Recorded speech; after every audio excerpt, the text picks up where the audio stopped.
Salam, selamat malam, selamat bertemu kembali di udara lewat ibadah live streaming kita pada malam hari ini. Kita bersyukur atas segala kebaikan Tuhan.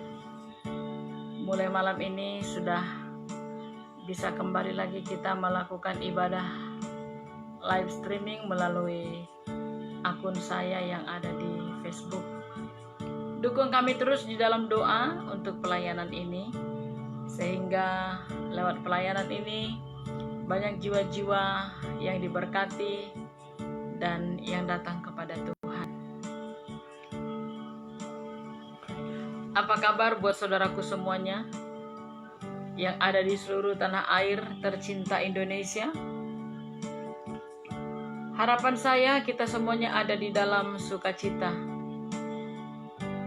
Bahkan malam ini kita ada, itu semua oleh karena kebaikan Tuhan. Maka layaklah kita memuji dan menyembah, meninggikan namanya yang agung.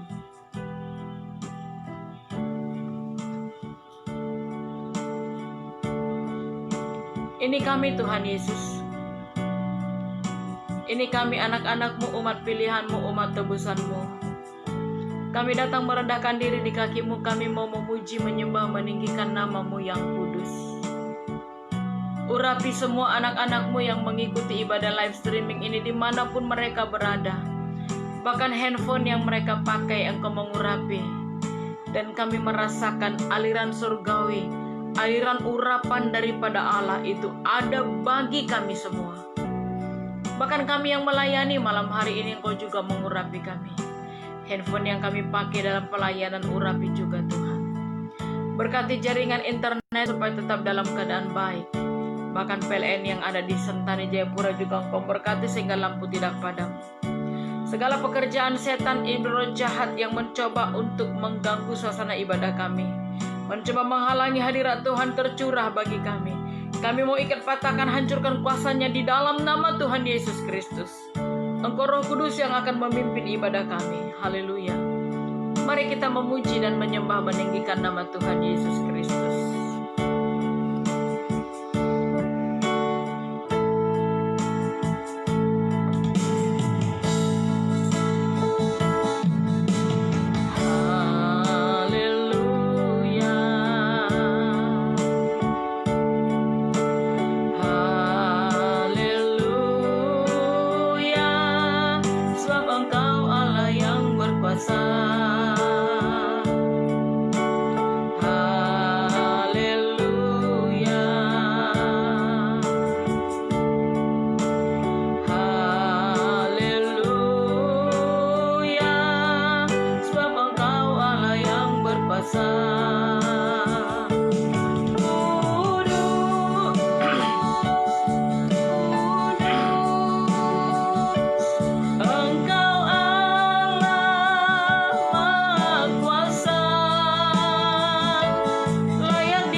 lepaskan segala beban-bebanmu. Letakkan di kakinya Tuhan. Jangan fokus kepada pergumulan, tetapi mari kita fokus kepada hadirat Tuhan, kuasa Tuhan, kekuatan Tuhan, sehingga kita bisa menaikkan pujian penyembahan dan kita bisa merasakan, mengalami Tuhan, merasakan jamahannya.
seperti Engkau, sebab Kau besar, perbuatanmu ajaib, tiada seperti Engkau, tiada seperti Engkau, sebab Kau besar, perbuatanmu ajaib, tiada seperti Engkau, tiada seperti Engkau, sebab Kau besar, perbuatanmu ajaib, tiada seperti Engkau, tiada seperti Engkau, tiada seperti Engkau, tiada seperti Engkau.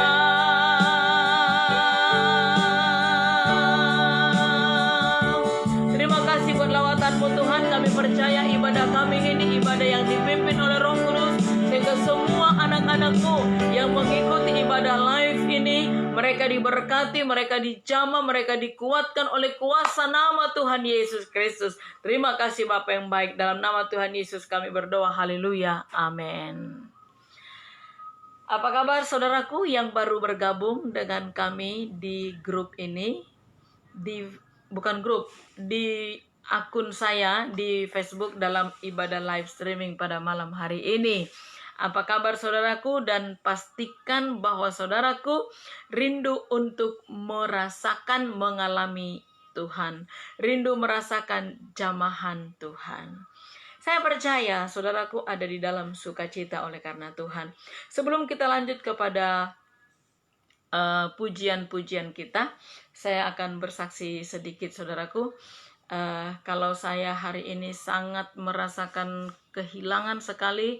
Ada seorang hamba Tuhan nun jauh di Riau Lautan sana, di Panipahan, Sumatera Utara. Kenapa saya sangat merasakan kehilangan? Karena waktu saya pelayanan bersama-sama dengan beliau waktu masih di Panipahan, beliau adalah majelis di tempat saya dulu penggembalaan, dan sangat banyak suka duka yang kami alami di dalam pelayanan saudaraku. Yang membuat saya tidak bisa melupakannya adalah Bapak ini namanya Aman Batubara. Dia seorang yang sangat berani di dalam pelayanan. Tidak ada sedikit pun rasa takut di dalam menyampaikan firman Tuhan. Ketika saya ajak dia untuk kunjungan orang sakit, ketika kami diundang untuk datang berdoa di rumah sakit ataupun di rumah, dia sangat berani saudaraku. Di dalam menyampaikan firman Tuhan, di dalam dia bersaksi, sangat berani sekali saudaraku. Dan dia sangat setia. Walaupun saya sudah pindah ke Jayapura ini, beliau tidak pernah lupa untuk kasih kabar kepada saya, baik itu dia telepon, ya selalu. Dan saya sangat kehilangan sekali saudaraku. Dan yang paling membuat saya sedih itu adalah sebenarnya yang sakit itu istrinya. Istrinya itu dari tahun 2014 sudah mengalami stroke, lumpuh, dan beliau ini sangat rajin sekali, sangat ikhlas, sangat tulus di dalam merawat istrinya saudaraku. Benar-benar beliau itu memiliki hati bapa, hati yang lemah lembut. Ya, dia telaten sekali merawat istrinya saudaraku. Dia terus berdoa kepada istrinya, kepada Tuhan untuk kesembuhan istrinya. Tetapi tiba-tiba saja dia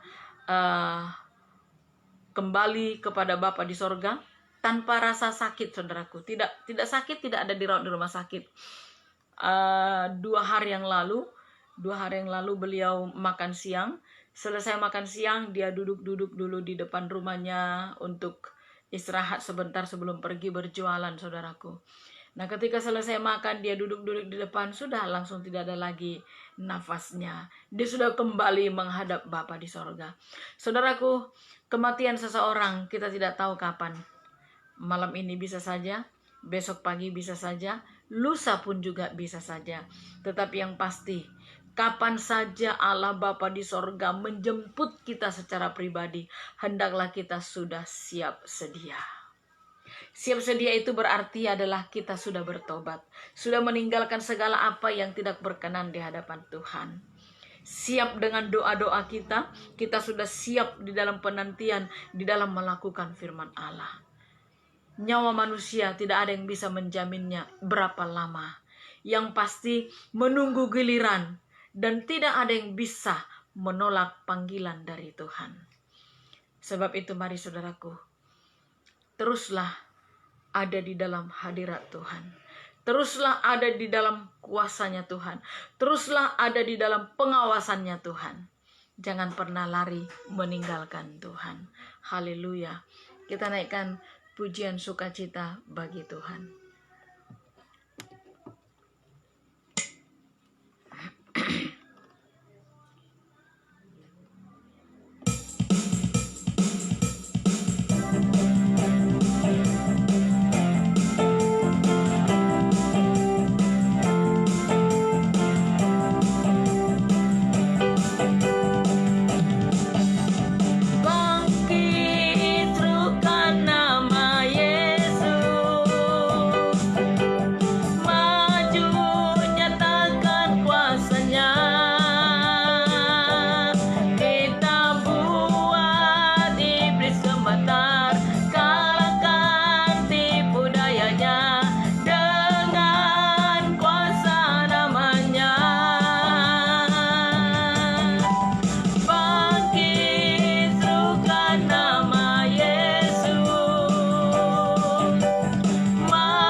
Haleluya. Saatnya kita akan mendengarkan firman Tuhan.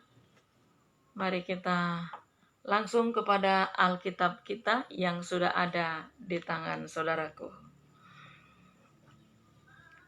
Pastikan saudaraku punya Alkitab di rumah. Karena Alkitab ini adalah senjatanya orang Kristen untuk mengalahkan musuh. Kita nggak perlu pakai senjata pisau kah, klurit kah. Kita nggak memerlukan semuanya itu. Tetapi Yang kita perlukan ada Alkitab. Sebab apa? Sebab musuh kita bukan melawan darah dan daging, tetapi penghulu-penghulu di udara, roh-roh jahat yang ada di muka bumi ini yang tidak bisa dilihat oleh mata. Maka kita mau kalahkan itu dengan firman Allah. Maka dari itu biarlah senjata kita hanya firman Allah atau Alkitab yang ada di tangan saudaraku. Mari kita buka di dalam Kejadian 50, saudaraku. Kejadian 50 ayatnya yang ke-20. Satu ayat saja.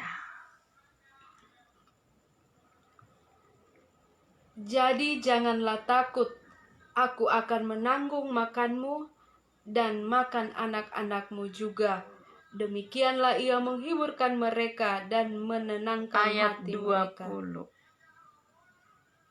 Memang kamu telah mereka-rekakan yang jahat terhadap aku, tetapi Allah telah mereka-rekanya untuk kebaikan, dengan maksud melakukan seperti yang terjadi sekarang ini, yakni memelihara hidup suatu bangsa yang besar. Iya. Firman Allah kepada kita pada malam hari ini berbicara soal Dia menjadikan segala-galanya baik. Bacaan kita pada malam hari ini tentang Yusuf yang dibuang oleh saudara-saudaranya ke dalam sumur. Alasannya apa? Ini bukan Yusuf yang sesudah dia menjadi seorang raja muda di Mesir, bukan. Tetapi yang dibuang itu adalah Yusuf yang masih kanak-kanak. Alasannya apa? Kok sampai dia dibuang? Kenapa kok sampai saudara-saudaranya mereka-rekakan atau membuat satu rencana yang jahat? Membuang Yusuf ke dalam sumur. Habis itu dijual kepada saudagar pedagang dari Ismail. Seorang saudagar, dia dijual ke sana. Habis itu dijual lagi kepada Potifar. Apa yang menjadi penyebabnya? Penyebabnya adalah karena saudara-saudaranya cemburu. Dosa cemburu ini, saudaraku, berbahaya sekali. Dosa cemburu bisa membunuh. Ini yang dilakukan oleh saudara-saudaranya. Kenapa sampai mereka cemburu kepada Yusuf yang masih kanak-kanak ini? Karena dia paling disayang sama ayahnya. Kita nggak tahu apa yang menjadi alasan bagi Daud. Maaf, bukan Daud, Yakub. Apa yang menjadi alasan bagi Yakub untuk lebih mengasihi Yusuf dibanding dengan saudara-saudaranya? Nah, suatu ketika Yusuf ini bermimpi, saudaraku. Dia bermimpi, dia bersama dengan saudara-saudaranya itu pergi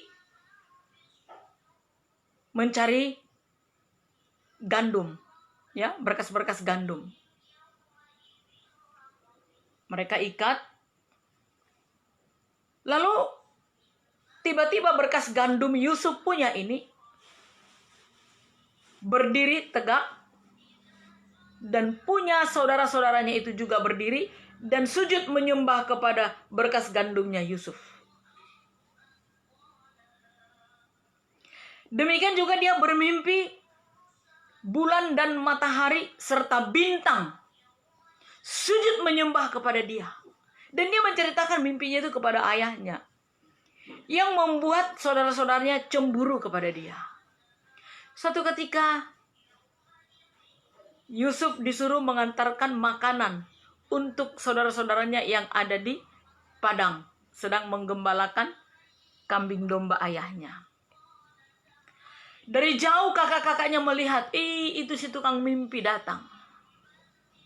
Apa yang kita lakukan kepada dia? Mereka mulai merencanakan suatu hal yang jahat. Itu sebabnya, saudaraku, jangan pernah ada rasa cemburu di dalam dirimu supaya tidak mereka-rekakan hal yang jahat kepada siapapun. Apakah itu kepada sahabat? Apakah itu kepada teman gereja? Apakah itu dalam satu keluarga? Jangan ada rasa cemburu sosial supaya tidak iblis bekerja atasmu sehingga engkau mereka-rekakan yang jahat kepada orang tersebut. Dan ini terjadi kepada saudara-saudaranya Yusuf. Lalu mereka bilang begini, nanti begitu dia datang, begitu dia sampai, kita buang ke dalam sumur. Lalu kita ambil domba, kita potong. Lalu bajunya Yusuf ini kita celupkan di dalam darah domba itu. Dan kita bawa pulang. Kita katakan kepada ayah bahwa anak kesayangannya itu telah mati diterkam binatang buas.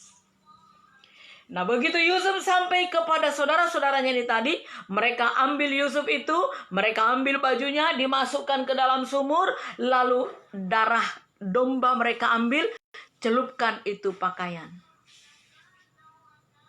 Lalu mereka berpikir lagi, jangan kita biarkan dia di dalam sumur. Kita jual saja dia ke Mesir. Lalu lewatlah seorang pedagang. Lalu mereka jual. Dan dibawalah sampai ke Mesir Yusuf ini. Mereka pulang sampai di rumah.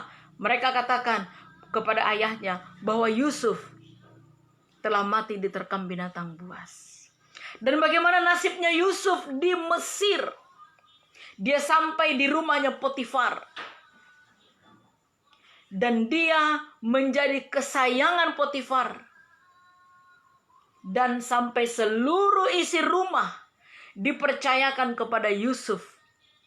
Istri Potifar jatuh cinta melihat Yusuf yang ganteng, yang baik budi itu. Sehingga dia berencana untuk memperkosa Yusuf. Bayangkan saudaraku, seorang perempuan mau memperkosa laki-laki. Ini ganas luar biasa. Ganas luar biasa. Perempuan mau memperkosa laki-laki. Tetapi pada waktu itu Yusuf tidak mau dan dia lari. Dan istrinya Potifar memfitnahnya. Maka Yusuf dijebloskan masuk ke dalam penjara. Saudaraku, kalau seandainya Yusuf itu tidak dijual oleh saudara-saudaranya, dia tidak mungkin sampai di tanah Mesir. Tidak mungkin bertemu dengan Potifar. Tidak mungkin dia masuk ke dalam penjara lalu keluar kembali dan menjadi kesayangan Firaun. Dan dijadikanlah dia raja muda di Mesir. Untuk apa? Untuk menyediakan lumbung yang begitu besar, sebab akan terjadi musim paceklik yang begitu luar biasa.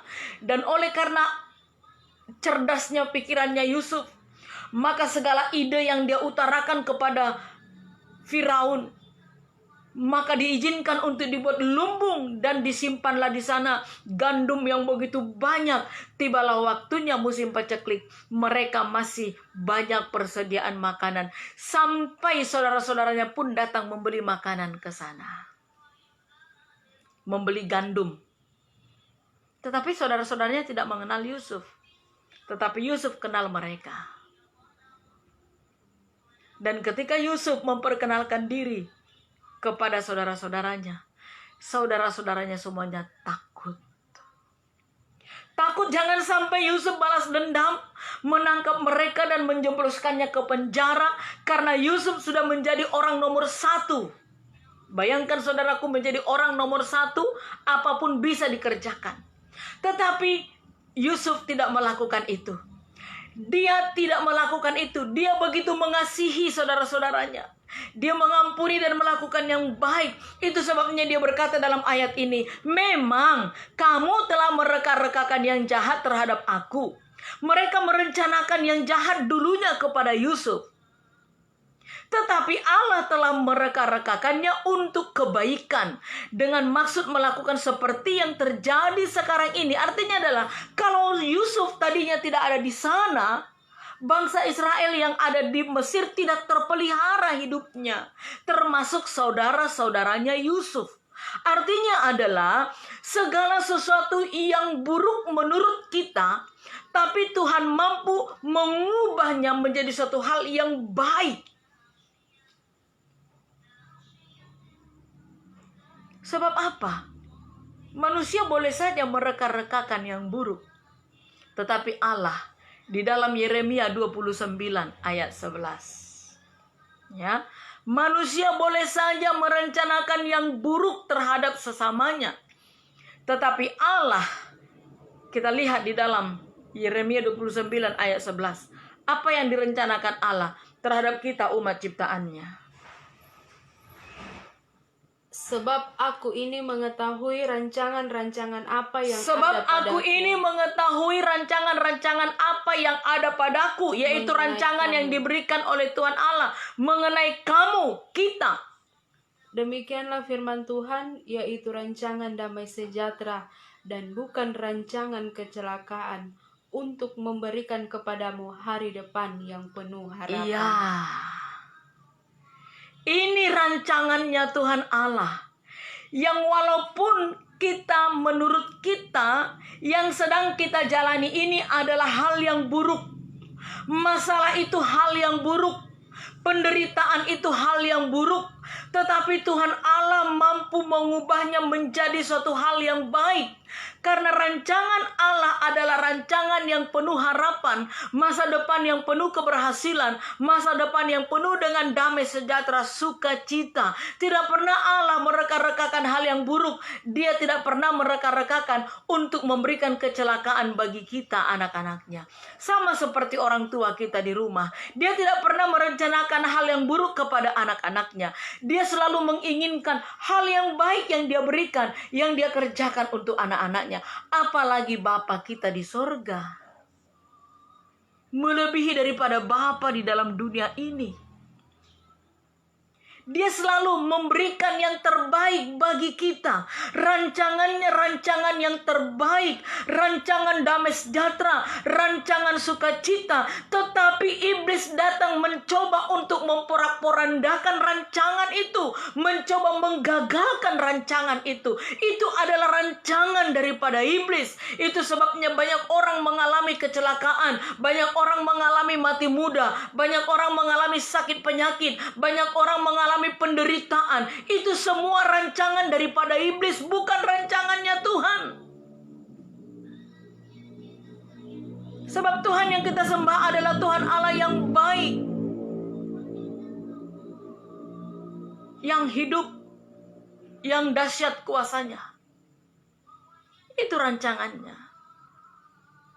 Hari depan yang penuh kebahagiaan, yang penuh dengan keberhasilan. Dia mampu mengubahkan segalanya menjadi baik.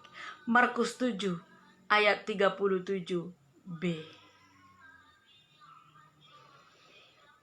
Markus 7 ayat 37b.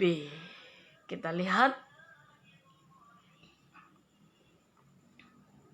Ia menjadikan segala-galanya baik, yang tuli dijadikannya mendengar, yang bisu dijadikannya berkata-kata. Iya. Dia menjadikan segala-galanya baik.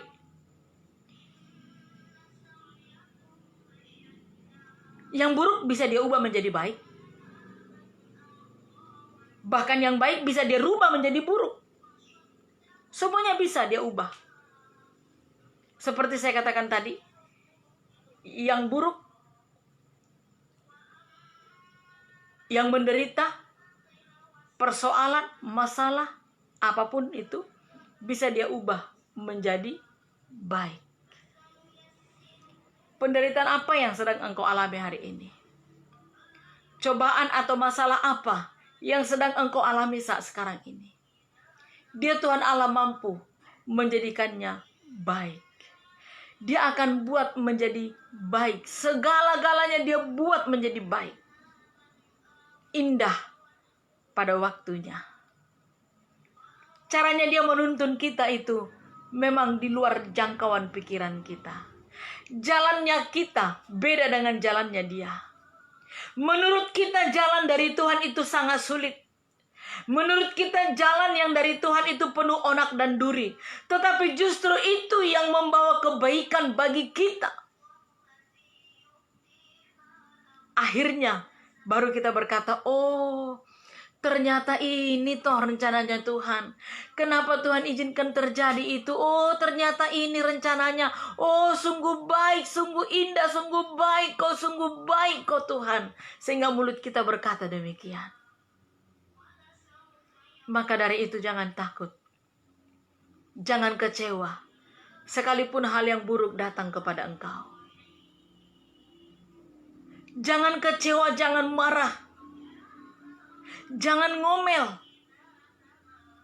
ketika banyak persoalan demi persoalan yang kau hadapi. Terimalah dengan ikhlas, dengan penuh sukacita. Sebab Dia mampu mengubahnya menjadi baik. Segala-galanya Dia buat menjadi baik. Sebab Dia adalah Allah yang baik. Allah yang baik, sungguh baik, sangat baik. Hanya kita yang tidak baik terhadap Dia. Hanya kita yang seringkali mengecewakan hatinya. Dengan segala perbuatan-perbuatan kita, kesombongan kita, kemalasan kita berdoa, kemalasan kita beribadah, malas untuk melakukan yang baik. Hanya kita yang tidak baik. Kalau Dia sangat baik untuk selama-lamanya, kasih setianya tidak berubah. Dulu, sekarang, dan sampai selama-lamanya, kasihnya tidak berubah. Dia baik, sungguh baik, sangat baik. Haleluya. Kita naikkan pujian bagi Tuhan.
Pergumulanmu sampai hari ini belum dijawab oleh Tuhan.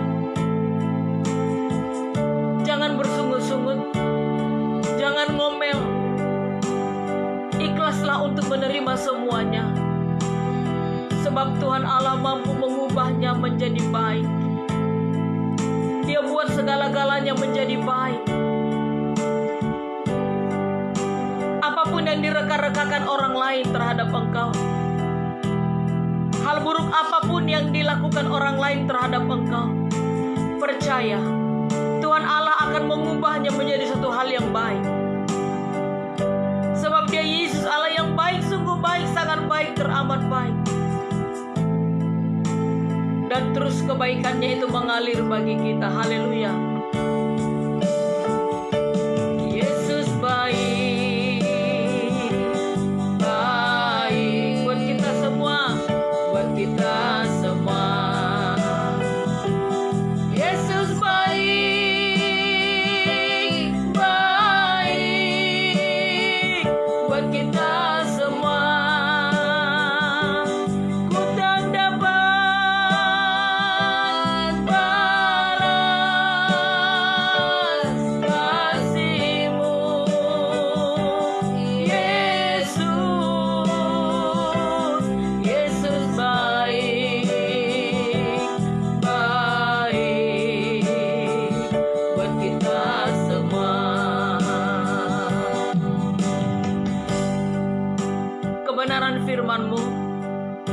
membangkitkan semangat kami. Hal yang buruk yang sedang dialami oleh anak-anak-Mu, Engkau ubah semuanya menjadi hal yang baik. Hal buruk apapun itu yang direka-rekakan oleh orang lain terhadap kami, apapun rencana-rencana jahat dari orang-orang lain, bahkan dari kuasa gelap sekalipun, Engkau ubah semuanya menjadi baik, Tuhan Yesus. Segala-galanya menjadi baik, sebab Engkau Yesus Tuhan Allah yang baik, sungguh baik, teramat baik. Terima kasih buat kebenaran firman-Mu ini. Roh Kudus terus Engkau bekerja bagi kami. Roh Kudus terus Engkau berkarya dan melakukan kebaikan bagi semua kami anak-anak-Mu. Bagi semua anak-anak-Mu yang mengikuti ibadah live streaming ini, teruslah Engkau melakukan kebaikan bagi mereka. Baik di tengah-tengah perusahaan pekerjaan mereka, bisnisnya. Mungkin mereka sebagai pedagang, baik pedagang di pasar, di kaki lima, atau pemilik toko. Engkau buat menjadi baik semuanya. Mungkin ada di antara mereka yang mengalami kerugian, ada yang mengalami kegagalan, tetapi Engkau ubah semua menjadi baik. Segala-galanya mendatangkan kebaikan. Terima kasih Tuhan Yesus. Yang sakit Engkau pulihkan, Engkau sembuhkan. Mujizat-Mu terjadi bagi semua anak-anak-Mu yang mengikuti ibadah ini. Bahkan mereka putar ulang kembali, kuasa Allah itu tetap berlaku. Terima kasih Tuhan buat penyertaan-Mu dalam ibadah live streaming kami pada malam hari ini. Kami akan tutup ibadah ini dan kami terima segala berkat berkelimpahan, kejayaan, keberhasilan, kesehatan, umur panjang. Itu menjadi bagian kami bersama. Dalam nama Tuhan Yesus Kristus, kami bersyukur dan berdoa. Haleluya. Amin. Puji Tuhan saudaraku. Selesai sudah ibadah kita pada saat malam hari ini. Jangan lupa saling memberkati, saling mendoakan antara satu dengan yang lainnya. Selamat malam, Tuhan Yesus memberkati kita semuanya. Salam.